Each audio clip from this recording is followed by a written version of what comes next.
Hello friends, আসসালামু আলাইকুম। আশা করি আপনারা সবাই ভালো আছেন। আলহামদুলিল্লাহ আমিও ভালো আছি। এখন আমি রান্না করব, মুরগি রান্না করব। আমি এখানে কিন্তু পেঁয়াজ, রসুন এবং কাঁচামরিচটা সুন্দরভাবে বেটে নিয়েছি। এরপর আমি গুঁড়া মশলা, মরিচের গুঁড়া, হলুদ, লবণ যা যা প্রয়োজনীয় লাগে সমস্ত কিছু এখানে অ্যাড করলাম। এরপর আমি কিন্তু সুন্দরভাবে এখানে কষিয়ে নেব। মশলাটা সুন্দরভাবে কষিয়ে নিয়ে কিন্তু আমি মুরগিটা এখানে অ্যাড করব।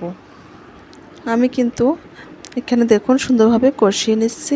যখন দেখবেন এক পর্যায়ে তেলটা উপরে উঠে এসেছে, তখনই মনে করবেন যে আপনার পারফেক্টভাবে মশলাটা কষিয়ে নেওয়া হয়ে গেছে। হ্যাঁ, আর একটা কথা বলি, যদি মশলাটা সুন্দরভাবে কষিয়ে নেওয়া হয়, রান্নাটা কিন্তু দারুণ একটা স্মেল আসে।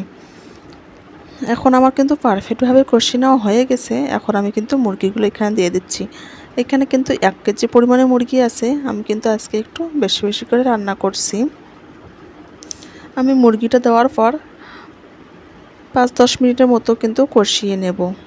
দেখুন এখানে কিন্তু মুরগিটাতে আমি কাঁচামরিচ অ্যাড করেছি। পরে কিন্তু আমি যে রাঁধুনি মরিচের গুঁড়া থাকে সেটা আমি অ্যাড করেছি। কালারটা কিন্তু অনেকটাই সুন্দর এসেছে, দেখলেই মনটা ছুঁয়ে যায়, তাই না? আমি কিন্তু কষিয়ে নেওয়ার পর কিন্তু সামান্য একটু পানি দিয়ে কিন্তু মুরগিটা জাল দিয়ে নিয়েছি। এরপর আবার সুন্দরভাবে কষিয়ে নিয়ে কিন্তু আলুটা অ্যাড করেছি। আলুটা অ্যাড করার পর আমি কিন্তু অল্প একটু কষিয়ে নিয়েছি। নেওয়ার পর কিন্তু আমি দেখুন ততটা বেশি পানি দিইনি, অল্প পানি দিয়ে ঢেকে দিলাম। কেননা আলুটা তো সিদ্ধ হতে হবে, তাই না? সেই জন্য সামান্য পানি দিয়ে ঢেকে দিয়েছিলাম। এরপর কিন্তু আমার পানিটা দেখুন আস্তে আস্তে কমে নিয়ে গেছে। এখন আমি পারফেক্টভাবে তরকারিটা কষিয়ে নেব। হ্যাঁ, একটা জিনিস লক্ষ্য রাখতে হবে, আপনি যতই কষিয়ে নিন না কেন, এখানে আলুটা কিন্তু আমি একবারে ভাঙবো না। যখন আলুটা কিন্তু একেবারে গুঁড়ো হয়ে যাবে, তরকারিটা কিন্তু ভালো লাগবে না দেখতে। এমন ভাজবে কষতে হবে যাতে আমার আলু, মুরগি সমস্তটাই কিন্তু পারফেক্টভাবে থাকে। দেখুন আমি কিন্তু সুন্দরভাবে কষিয়ে নিচ্ছি। আর আমার যে তরকারির কালারটা সেটা কিন্তু অনেকটাই সুন্দর এসেছে। ভিডিওতে কেমন দেখাচ্ছে সেটা বলতে পারবো না, কিন্তু হ্যাঁ, আমি নিজেই আমার নিজের রান্নার প্রেমে পড়ে গেছি। কেন জানেন? এই রান্নাটা করার সময় আমার মনটা এতটা পরিমাণে খুশি ছিল যা বলার মতো না। কেননা রান্নাটা দেখতে যেমন মজাদার হয়েছে, সুন্দর হয়েছে, ঠিক তেমনই খেতে কিন্তু অনেক মজা। নিজে রান্না বলে নিজেই প্রশংসা করছি না, যেটা ভালো তো ভালোই, তাই না? ভালো জিনিস সবসময় ভালোই হয়। এখন আমি সুন্দরভাবে কিন্তু দেখুন কষিয়ে নিয়েছি। পারফেক্টভাবে কিন্তু আমার অলরেডি কষিয়ে নেওয়া হয়ে যাচ্ছে। এখানেই কিন্তু যখন আপনারা কষিয়ে নেওয়া হয়ে যাবে তখনই কিন্তু পানিটা অ্যাড করবেন। এটা হলো ঝোলের পানি। ঝোলের পানিটা অ্যাড করে দিতে হবে। এখন কিন্তু আমি পানিটা অ্যাড করব।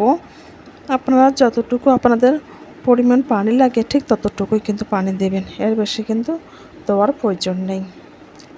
আর হ্যাঁ, আমার কিন্তু আলুটা 90% মতো কিন্তু সিদ্ধ হয়ে গেছে। এখন যখন আমি ঝোলের জন্য পানি দেব তখন কিন্তু 10% অবশ্যই সিদ্ধ হয়ে যাবে এটার সঙ্গে। দেখুন আমি কিন্তু এখানে পানি দিচ্ছি। আমার ঝোল যতটুকু করা প্রয়োজন ঠিক ততটুকুই আমি পানি দিয়ে নিচ্ছি। পানি দেওয়ার পর আবারও আমি সুন্দরভাবে একটু ঢেকে রেখে দেব। তরকারির ঝোলটা সুন্দরভাবে একটু বলক উঠবে এবং সুন্দরভাবে আরেকটু টেনে নেবে। এতটাও আমি ঝোল রাখবো না, একটু মানে মাখা মাখা অল্প একটু ঝোল রাখবো, তাহলে তরকারিটা খেতে কিন্তু অনেকটাই মজা লাগবে। শেষ পর্যায়ে কিন্তু আমি একটু আবারও জিরা গুঁড়া দিয়ে দিয়েছি। দেখুন তরকারিটা কিন্তু আমার অলরেডি হয়ে যাচ্ছে, আপনাদের সঙ্গে আমি আবারও শেয়ার করলাম। এখন পর্যন্ত যারা আমার এই ভিডিওর সঙ্গে আছেন তাদেরকে অসংখ্য অসংখ্য ধন্যবাদ। প্লিজ একটা লাইক করবেন এবং আমার চ্যানেলটা সাবস্ক্রাইবার করে রেখে দেবেন। যখনই আমি কোনো নতুন ভিডিও ছাড়বো তখনই কিন্তু আপনাদের সঙ্গে আপনারা দেখতে পারবেন। দেখুন আমার এই তরকারিটা অনেকটাই সুন্দর লাগছে, তাই না? দেখুন যখন এইরকম তেল সুন্দরভাবে ভেসে ওঠে তরকারিটা খেতে কিন্তু অনেকটাই মজা হয়। খাওয়া দাওয়া তো কমপ্লিট। এদিকে আপনাদের ভাইয়া কিন্তু আজকে আমাদের বাসায় এসেছে। আমরা মা ছেলেই কিন্তু এখানে আছি। আমরা কিন্তু আজকে কিছু কেনাকাটা করতে এসেছি। সেমন কিছু না, একটু অল্প স্বল্প কেনাকাটা করব এবং ঘুরবো, এটাই আর কি। দিনাজপুরে কিন্তু শুক্রবার এরকম রাস্তায় মেলা বসে, এখানে কিন্তু সব রকমেরই জিনিস পাওয়া যায়। আর দেখুন কতটা পরিমাণে ভিড়, আমরা কিন্তু কেনাকাটা করে চলে এসেছি। এখানে আমি দুটো থ্রি পিস নিয়েছি। দেখুন এগুলো হলো হালকা কালার, আর ততটা ডিপ কালার না। থ্রি পিস দুটো কিন্তু সুতি অনেকটাই সুন্দর এবং লং কিন্তু অনেক বড়। আমি কিন্তু থ্রি পিস নেওয়ার সময় ঠিক আগে দেখি যে থ্রি পিসটার লংটা কত বড় এবং ওড়নাটা, তারপর কিন্তু আমি থ্রি পিসটা কিনি। আর এটা হলো আর একটা কালার, দেখুন এটা হলো হালকা গোলাপের মধ্যে। এই কালারটা কিন্তু অনেক সুন্দর। আমার সবচেয়ে ফেভারিট কালার হচ্ছে হালকা গোলাপি, এই কালারটা আমার অনেক পছন্দ, সেই জন্য এরকমও নিয়ে নিলাম। আর দুইটা আমি কিন্তু ওড়নাও নিয়ে নিয়েছি, একটা গোলাপি এবং কমলা। দুইটা ওড়নার ডিজাইনে কিন্তু সেম একই রকম, শুধু কালার অন্য। এবং মোটসানের জন্য আমি কিছুটা প্যান্ট কিনে নিয়েছি।